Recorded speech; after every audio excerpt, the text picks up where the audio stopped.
Mon Seigneur et mon Dieu, je crois fermement que tu es ici, que tu me vois, que tu m'entends. Je t'adore avec profonde révérence, je te demande pardon de mes péchés et la grâce de faire avec profit ce moment de prière.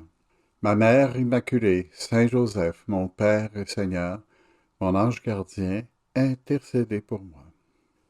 Aujourd'hui, dans l'Évangile, nous lisons quelque chose qui est un peu surprenant pour le, le premier samedi du carême.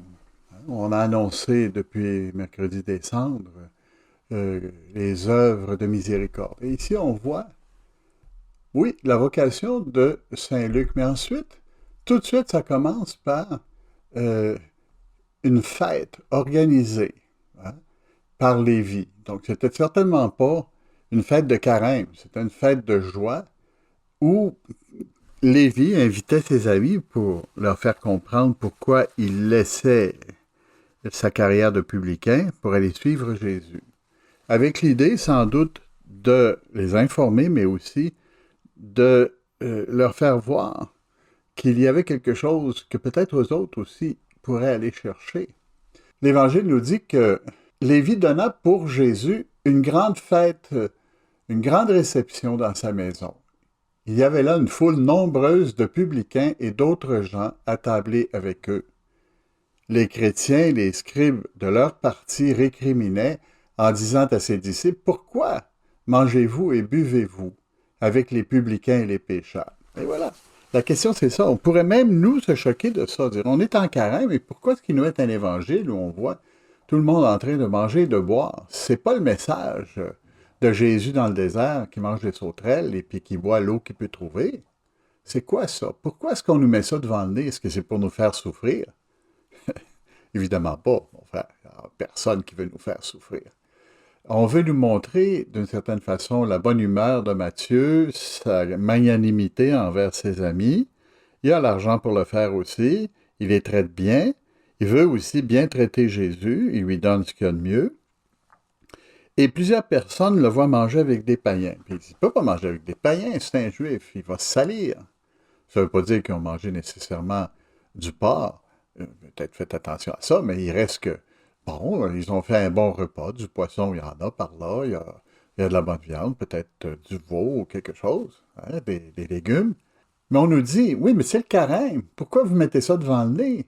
Ça donne envie de manger plus. Ne serait-ce pas, mon frère, ma soeur, que nous sommes rendus au point où on pense que le carême, c'est juste de manger moins.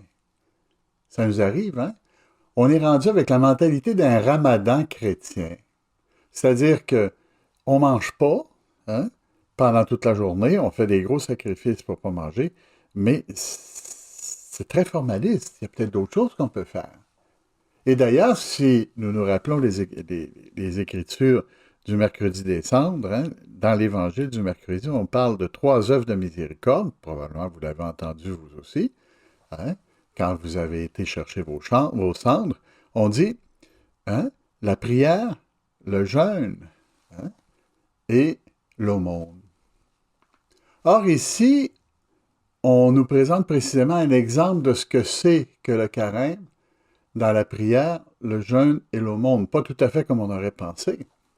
Il n'y a pas seulement une façon de vivre le carême, c'est-à-dire refuser de manger ou jeûner ou prendre du pain puis de l'eau ou ce que vous voudrez ou ne pas manger de dessert.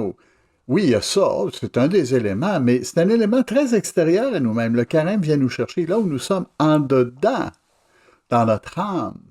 Et ceci, Seigneur, nous te le demandons, que nous nous rappelions que le carême, c'est pas juste de priver notre corps, quoi qu'il faut le faire aussi. Je suis tout d'accord avec ça. Mais qu'il peut y avoir des choses encore plus importantes que des fois on va faire pendant le carême qu'on ferait peut-être pas autrement. Et que aller chercher des pécheurs et les ramener vers Dieu, c'est une grande œuvre de miséricorde. C'est la plus belle au monde qu'on peut leur faire. Et ça, en plus, Saint Matthieu l'a fait pour rapprocher ses amis de Jésus. Mais c'est merveilleux, n'est-ce pas? Alors, en ce qui nous concerne, nous voulons aujourd'hui regarder ces autres options que le carême nous offre et même utiliser des recours qui ne semblent pas aux yeux certaines personnes bien pensantes, euh, ce qui est standard dans le carême, c'est-à-dire manger moins, ou ne pas manger beaucoup, ou jeûner, ou éviter les friandises, en fait, tout ça. Il y a beaucoup plus que ça dans le carême. Beaucoup plus que ça. En fait, l'Évangile nous rappelle que la conversion des autres est un élément important de ce que pourrait être le carême. La plus belle au monde qu'on peut faire à quelqu'un, c'est de le rapprocher de Dieu par notre exemple, par nos paroles, par notre délicatesse, par notre finesse. Hein? Le Seigneur ne parle pas du carême, mais il nous dit ici, d'une façon bien claire, en répondant aux gens qui disaient, mais comment peuvent-ils manger avec des païens et des pécheurs? Et le Seigneur leur répond, ce ne sont pas les gens en bonne santé qui ont besoin du médecin. Le Seigneur se considère comme un médecin, donc, qui vient ici pour nous guérir, qui vient ici donc pour aussi s'occuper de notre corps et nous faire jeûner au possible, hein? Aussi si possible. Il nous dit, je ne suis pas venu appeler les justes, mais les pécheurs. Je suis venu chercher les malades, hein? Pour qu'ils se convertissent. Ne serait-ce pas que la plus belle œuvre de miséricorde qu'on peut faire, la plus belle au monde qu'on puisse faire, est de rapprocher ceux qui sont éloignés de Dieu. Et en ce sens-là, ça peut se faire avec une bière, même en carême. En ce sens-là, ça peut se faire avec un bon repas, si c'est l'anniversaire d'un de nos amis, bien sûr en carême. Ou bien, si les deux, on comprend que jeûner, c'est important, on peut le faire ensemble aussi.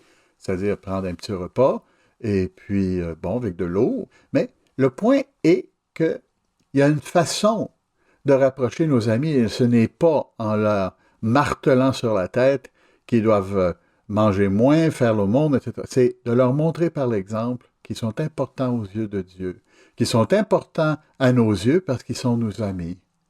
Ça, c'est beaucoup plus, disons, carême que simplement s'abstenir, disons, de trop manger.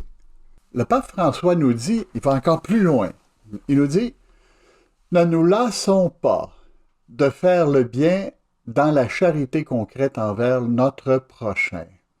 Au cours de ce carême, c'est au début du carême qu'il nous a envoyé ça, son message du carême, pratiquant l'aumône avec joie. Hein? Pratiquer l'aumône, c'est quoi l'aumône? Souvent, c'est de donner une partie de nous-mêmes aux autres pour qu'ils puissent rencontrer Jésus. Dieu fournit la semence au semeur et le pain pour la nourriture. Il pourvoit à chacun d'entre nous, non seulement pour que nous puissions avoir à manger, mais aussi pour que nous puissions faire preuve de générosité en faisant du bien aux autres, en faisant manger les autres. Ce corps du Christ éventuellement.